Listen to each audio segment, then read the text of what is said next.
Welcome to an FSH Plus brochure read through. I haven't done one of these in a while. I haven't done it in a while, to be honest with you. Today we're covering this. It's a 1997 VW, March 1997 VW passenger car range. So they would have had a separate brochure for their vans and probably a separate brochure for their trucks. Although not in the UK, because obviously they don't sell or didn't sell the VW lorries here. But yes, this just covers the passenger cars. So in here there's Polo, Golf, Jetta, well I believe it was a Vento now, Passat and Sharan. So on the cover we can see this interesting design render of the Passat. This seems to be a much earlier design of it, because it's got, you can see the main difference is this grille. It sort of reminds me of Mitsubishi's from the sort of early 2000s, or Seat obviously, it's probably more influenced by Seat, when they had just the central small grille with the lights and vents framing. It was very similar to this. And actually that design would have come in after this brochure, and thus after these renders. So I wonder if maybe this design was almost selected for the VW, but then it wasn't, in favour of the Passat we actually got. But they were like, oh, this design's good enough, we can use it for Seat. And then that became Seat's design identity for a while. I wonder if there's just some connection there.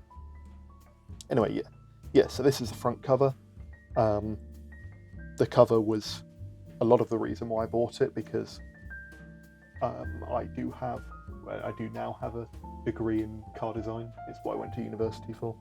So I love seeing renders like this, especially because a lot of the time they're not sort of released outside of the automotive sphere, as in regular people who aren't interested in cars wouldn't usually see the design renders or design sketches. So to just have it on the front of a brochure, which it's going to be people who aren't interested in cars that are picking this up from the dealership, to be able to see that, I like it, it's nice. So yes, I turned 2 pages up. So you can see the layout of the brochure is very sort of business-like, sans serif text, square frames for images.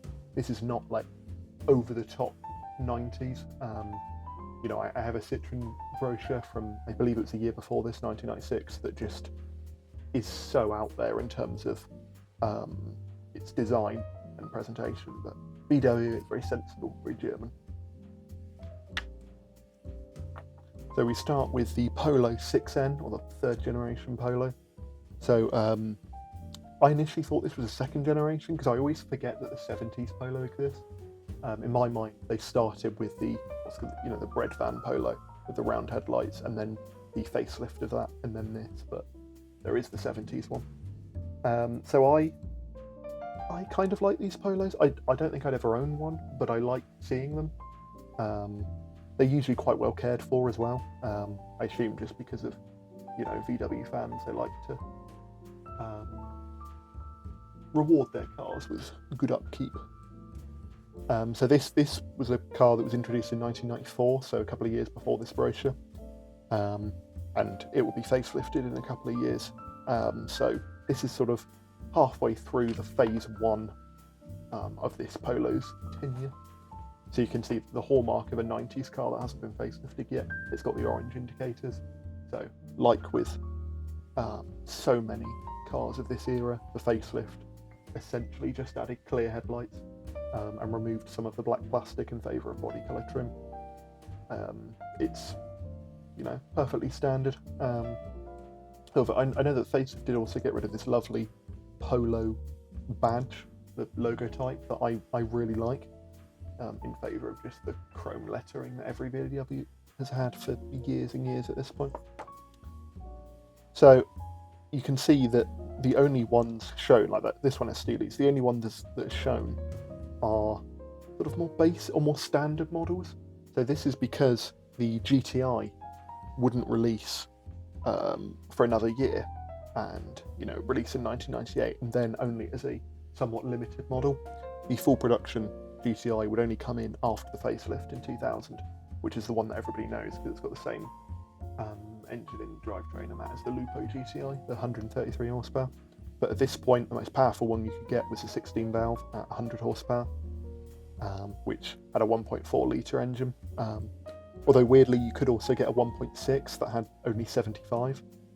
So it's a bit odd in terms of the engine structure, because usually you go sort of 1 litre, 1.3, 1.4, 1.6, which is the most powerful. Or sometimes you'd also get 2 litre if they were going a bit mad.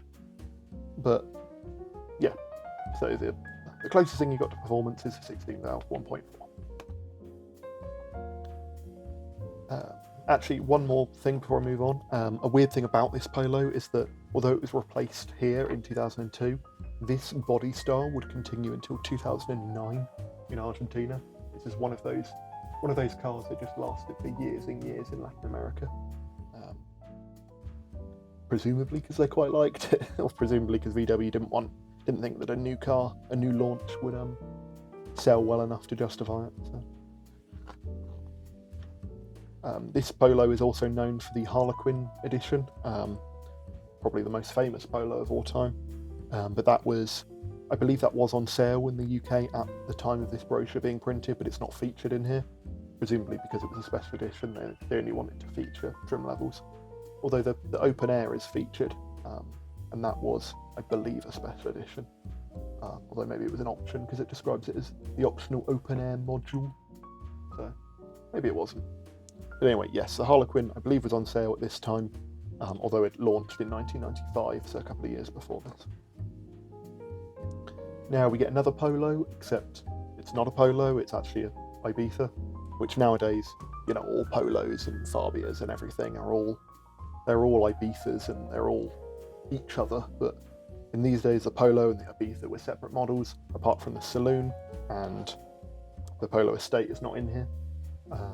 I don't know whether that's because it wasn't sold here or whether it just wasn't on sale at this point in time, but anyway, the Saloon and Estate were both based on the Ibiza, or specifically the Cordoba, or the Cordoba, I'm not sure how it's pronounced, which was the Saloon Estate version. There was also a coupe, like a 3-door coupe version of the Cordoba called the SX, which I'm disappointed that they never rebadged as a VW, because I think that could have made a sort of weird successor to the Corrado, and maybe the Scirocco. Like, it would have been a little bit smaller than the Scirocco, because that was Golf based and this would be Polo or Ibiza based. But I think it would have been quite interesting, especially with a later GTI version. It could have been quite a good little car. But yeah, they never did it. I guess because they wanted to preserve Seat as like the sporty one. Or maybe that wasn't around at that point. Maybe that only came in the 2000s. Honestly, don't know. So next we have a car that was going to be replaced fairly soon after this, which was the Golf Mark III. So this came in 1991, but it would be replaced in 1998 by the Golf Mark IV. Because, this looked very, very modern for the early 90s, but I don't think it was dated at this point, dated looking, but by 2000 it would have been dated. The styling of cars was moving at such a rapid pace that even the Mark IV was looking dated a couple of years in, I think.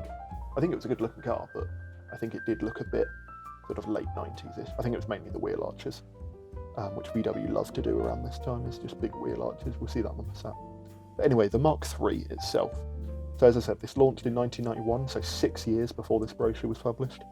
But in America it was launched in 1994.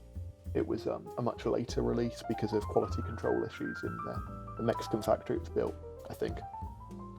So, speaking of factories, this generation of Golf was meant to be produced in the Sarajevo factory that the previous Golfs had been built in, but because of the Yugoslav war, it wasn't, because building a car in a factory that's, under bombing and in a war is quite difficult, it seems. Although, weirdly, they did release they did build one car, which I believe the whereabouts is now unknown, but one car did come out of that factory, one Mark III. But yeah, the rest of them were all built in Germany, I believe. Or at least the European models were. So, also interesting about this Golf is that you could get an electric version, I don't believe it was sold in the UK.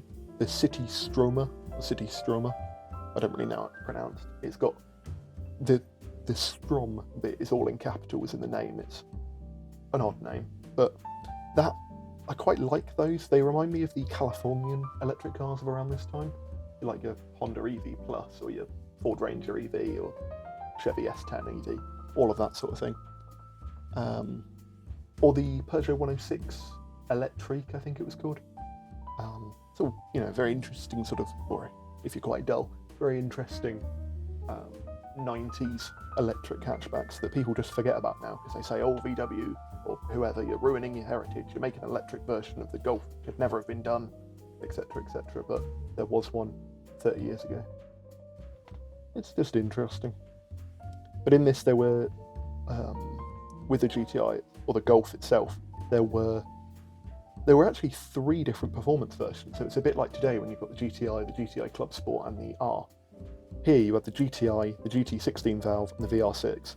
So the regular GTI wasn't really a performance car. It had 115 horsepower, which wasn't much at all for a GTI. I believe it was only like 3 or 4 more than the Mk3 GTI, which was a lot lighter. So then you had to step up to the 16 valve if you wanted the 150 horsepower engine, which was obviously more of a performance engine. And then you had the VR6, which, although it had 174 horsepower, I don't know if it was any faster than the GTI, because it was obviously a lot heavier because it's got big engine, 2.8, just huge for, a small hatchback. Weirdly, I'm seeing here that the colour concept model, which was, I believe, when you had like matching colour seats and that to the outside, which was, the colour concept was what they badged the rally cars as. At this time, the F2 kit cars, the yellow ones, they were the GTI colour concept F2. And weirdly, I see here that the colour concept was only available with the worst engine, the worst GTI engine. So I find that odd that the rally car would have been promoting the lesser engine. Maybe the lesser engine was selling poorly, and they thought, oh, we'll make people think that that's, associate that with the rally cars, and that might make it sell better. I don't know.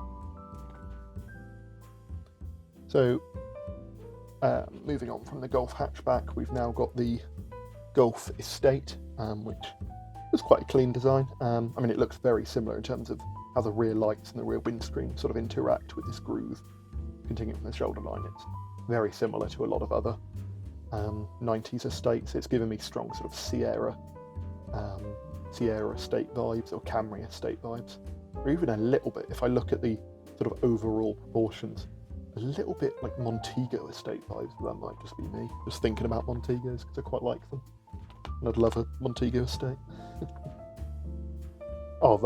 This is a classic sort of brochure image where, it will show you what the luggage compartment is like, with the seats folded down. What do we have to use to show this huge luggage compartment? Have we got bikes? Have we got, loads of like drills and equipment like that? No, we haven't got any of that. We've got a life jacket, 4 pontoons, and a life buoy, which would all fit in the boot if you didn't fold the seats down. So I don't get why they've used those instead of like anything else. It's a strange detail.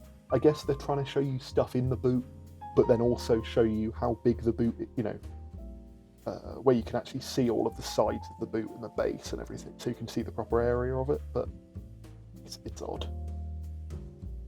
These 2 pages also have quite a weird layout in that there's a lot of empty space, but the pictures are sort of smaller than they could be. You sort of maybe move that there and enlarge that. I don't know. Now we get on to what I think is probably the most interesting Golf Mark III, which is the Cabrio, and that's purely because later on in life, it was, after the Mark IV had released, it sort of disguised itself as a Mark IV, because they facelifted the front and rear to look like a Mark IV, and then sold it as the Mark IV Cabrio, but it was still just the Mark III, which is odd. And another thing that was odd about it was that it's only the second Golf Cabrio. So there's always been a Golf Cabrio, or up until the end of Mark IV, there had always been a Golf Cabrio in the range, but there was only 2 generations of Golf Cabrio across 4 generations of Golf, because the Mark 1 continued through the Mark 2's tenure, and then the Mark 3 continued to the Mark 4's tenure. So it's a strange situation. But yeah, these are decent. As I said, if I had to have a Mark 3, sorry, it would probably be one of these. Especially in that lovely colour. VW did some amazing colours at that time. And this is, you know, a decent enough looking Cabrio. I mean, it's got this sort of roll hoop that they all had around that time. You know, your Escort Cabrios, your Astor Cabrios, they all had that. But it's, you know, they all looked okay. I mean, they were probably floppy as anything because they just had no stiffening, but, you know, they look alright. Speaking of looking alright, the Vento. Now, we never see these anymore, but I think from the back, this looks quite nice. The back, the sort of rear tail light treatment almost reminds me of a Cadillac STS, like one of the early ones, or a Rover 800, one of the really late ones with the smoke tail lights, and it would have had like a chrome strip around the edge. Reminds me of those. But then the overall proportions remind me of a Sierra Sapphire. So, you know, an odd balance. It's actually interesting that it does remind me of a Saf, because, you know, in Brazil, Ford and VW rebadged each other's models. I think the Ford Versailles was rebadged something, or I don't entirely remember, but they were, they rebadged each other's cars in a partnership. Yeah, it's interesting. I mean, obviously not deliberate, but an interesting parallel. Yeah, from the front, it doesn't look like that. It's very much VW. I find it interesting you could get the VR6 in these, but not the 2-litre GTI engine in 150 horsepower spec. Because it sort of goes from 115 horsepower 2-litre in the GL to 174 horsepower in the VR6. It's like there's not an in-between there, but maybe there was in other countries. This being a small saloon didn't really sell that well in the UK, as a lot of them don't. They sort of sell well enough to release them here, but not do very much to them. In fact, this was renamed to the Vento from the Jetta because people associated the Jetta with mostly elderly people who bought them, because that's the main market for these sort of classic saloons. So yeah, they renamed it to try and appeal to younger audiences. And I don't know if they sold very many here. Certainly not many survive. Right, speaking of saloons, this is the main attraction of this brochure. You know, it's on the front cover, and it was the newly released Passat B5, the most famous of the Passats, and what most people, I know I do, but what most people think of when you say the word Passat. These, in the facelift spec, which released in 2001, they feel like they're everywhere, or they certainly were sort of 5 to 10 years ago. There's just so many of them.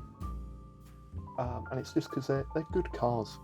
You know, they're good cars. Same reason why the Mondeo was everywhere, because these were rivals. They're just good saloons. They're classless, as VW always liked to say that their cars were. So again, this was, like I've said with the Polo earlier, this is a classic case of the pre-facelift have orange indicators and the facelifts have clear indicators.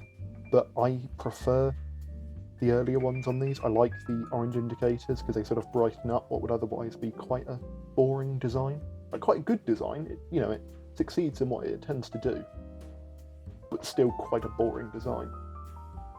So yeah, having orange indicators and the black trim just breaks it up a bit. You know, it's not as sort of slab-sided as I feel a lot of VWs would become in the 2000s. And this would be built well into the 2000s. It ended in 2006 in Europe, but will continue until 2011 in China. I believe 2011 in China, I think it might have been outlived by the old Santana, which is funny, in China. But yeah, certainly in Europe, it was 2006 it ended. But in that time, it would receive, well, you can see how many engines it's got: 1.6, 1.8, 1.9, 2.8. Later on, it would receive the W8, the 4-litre W8, and obviously the Passat W8, which was just mad. One of Ferdinand Piech's sort of passion projects. Let's make let's make this insane engine. What should we put it in? I know, the most boring car we can think of, the Passat. It didn't sell very well as a result. Although not looking any different to the standard one, apart from the exhaust, wouldn't have helped. Anyway, yes, the Passat. I'm not sure when the Estate would have released, because in here there's only the saloons. So maybe the Estate was a little bit later. It's usually the case, variants of cars will come out a bit later than the standard ones. For example, the Golf Cabriolet that I talked about earlier came out a couple of years after the hatchback. I think it came out in 1994. Then the last car in this brochure, although it's certainly not the end of the brochure, the last car is the Sharan, which could also be seen as the Seat Alhambra or the Ford Galaxy for a while. So this was also a fairly new car. This was 1995 that this released. The Seat was 1996, and I think the Ford was also 1995. So this was built until 2010, and it looked so dated by then. Because you think about, like, Ford had replaced the Galaxy in 2006, by which point it was already looking dated. You compare the Galaxy, or even the S-Max was out at this time, to the Sharan, and although the Sharan's a nice looking car, it just looked so old. Like, to think you could buy this after when my Skoda Roomster, like, my car looks so much more modern than this did, and it launched 4 years before this went out of production. Like, I don't understand how they let it go on for so long, because usually VW replaces their cars quite fairly quickly, or certainly they do nowadays. But yeah, this one they just let persist. This one also has a weird spread of engines. You could get the VR6 in this, and you can get it with 4-wheel drive, the Syncro ones. That just seems so strange. Like, you could get a 6-seat, top spec, VR6 4-wheel drive, automatic Sharan. Who bought those? Like, genuinely, who would have bought those? Like, posh airport taxi companies whose customers are usually late? Are usually leaving late, so they've got to book it to the airport. I don't know. Like high-end hotels who have like a chauffeur service to the casino, or the Riviera, or wherever they're going. I don't know, but it's a cool oddity. Again, like the Vento VR6s or that sort of thing. I would have loved to know how many they sold, because it wasn't many. Now we've gone on to the accessories, which there's quite a few pages of accessories. Usually, like Ford or Rover would do a separate book of accessories and a separate book for the cars, but VW seems to have just lumped it in. So you've got all the different wheels, you've got roof rack treatments, which are modelled by the Vento. You've got these car seats that have Beetles on them. Or they look more like the design for the new Beetle, because they're a bit more symmetrical, which we'll get onto the new Beetle, because you might be wondering why it's not in here, but we'll get to that. ICE, not internal combustion engine, it's used now, but in-car entertainment. So your CD changes, different head units and that, with removable panels, because we were still at the time when people would just nick them. I love this graphic of the CD, like with very warm tones and that in the background. It's very, you could just take this page and you'd probably be able to sell it as a poster to like Gen Z and that, who are like, oh, CDs are so retro and that. But it's, this was bang up to date. I'd love a 10 CD changer in my car. I've got a CD player, but you could get a CD changer as an option, but sadly it's not fitted. I love CD changers, or the idea of them. I've never actually used one. Very Volkswagen, the clothing. Would you like an umbrella that's got a lot of Volkswagen, but only on one segment, and some of the printing is terrible? I don't know if it's because of the brochure itself or because of the umbrella fabric. Or a scarf that's just blue. It says that it's got an embroidered Volkswagen logo, but they don't actually show it. And same with this jacket. I quite like this jacket. I think there it's got Volkswagen in very small text on the green. I think that's the top of a pocket, or it may just be, a colour contrast band across. I'm not sure. Also, the guy in this doesn't look happy to be. You can see his eyes The mouth is smiling, but the eyes are not. I believe it's the same guy again. And up there as well. Oh god, he just looks like it's broken down. He's waiting for the AA. Just looks sad. I love the colour of the GTI. I think that was one of the colour concept ones. It's a lovely green. The actual clothing is, I mean, completely standard for the time. You know, I've got a mini brochure that I may cover next that was 1996. And the clothing looks just like this. I quite like that wallet. It's quite smart with the little VW logo. That fits quite well. So safety, a crashed Polo and a Golf on its roof. You know, standard fare. So these are interesting to look through, the safety parts, because you can see, you know, what was brand new and revolutionary at the time, but nowadays you can get it in anything. So like ABS and sort of explaining what ABS is and that sort of thing. Or different types of seat belts or seat structures.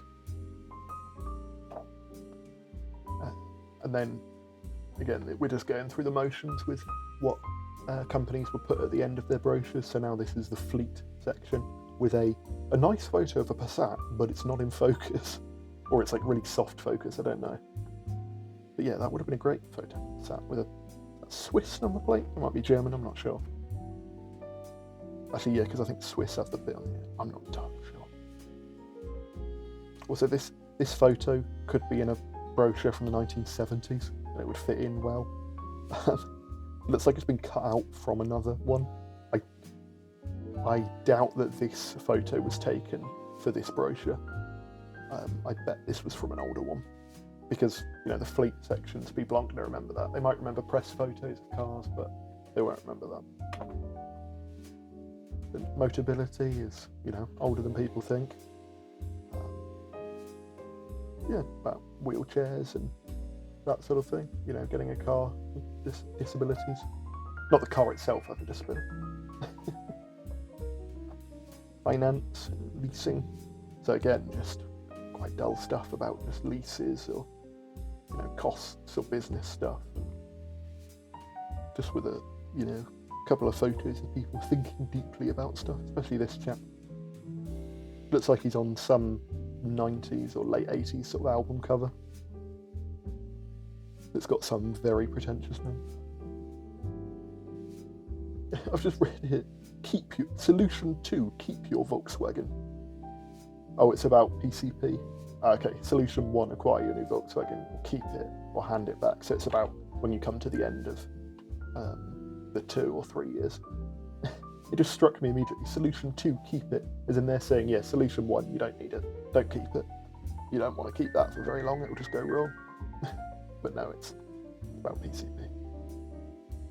Right, to the end of the sort of boring bit, as in we're near the end of the video, and that the whole video has been a boring bit.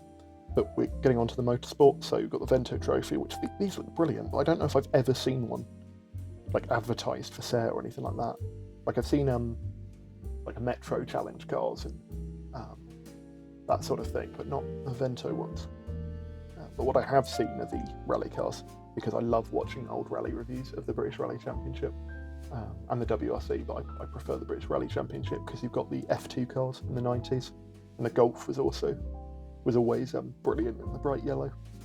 So it's, for this season, it says it's driven by Alistair McRae, and I like that it specifically mentions Flying Finn Tapio Laukkanen, because that would always be how the commentators would refer to him. It never just Laukkanen, Tapio Laukkanen. It would always be Flying Finn Tapio Laukkanen. It would always be said in the same way. That makes me smile to see it written down. Maybe it was something to do with the contract, I don't know. But then environmentally friendliness, which is ironic to read in a VW brochure. This image makes me think it would be like an old Windows background. I think it's something about how oversaturated it is. And then we just get on to service details and the fuel consumption and different sort of power figures and that sort of thing for every car that they made. So I wonder, where's the Sharan VR6 four-wheel drive? What was it combined? 18.5 miles to the gallon. Wow. That's terrible. or 13.6 for the, oh, that's litre per mpg. Oh no, this is confusingly laid out, because it's like extra urban in mpg and then extra litres per 100 kilometre, but they're not, it's not clear where the sort of border between, so I think 21 maybe. It ranges between 15 and 26, but regardless, that's terrible. I think even for the time. And finally, we have the Beetle that I said about. So this is a very washed out photo. The rest of the page isn't washed out, so it makes me think it's just the photo, but it's because it's coming soon. The new Beetle, and it's obviously a massive hit now. Spearhead the retro boom. But yes, that was a VW 1997 brochure. This has been way too long. I don't know how long it's been, but as in this video, but way too long, I'm sure. So if you need something to fall asleep to, there you go. Or if you have fallen asleep, good night. I do know of people who do use these videos for that, because they are very monotonous. But yes, thank you for sticking with it. This has been Full Service History Plus. Thank you for watching.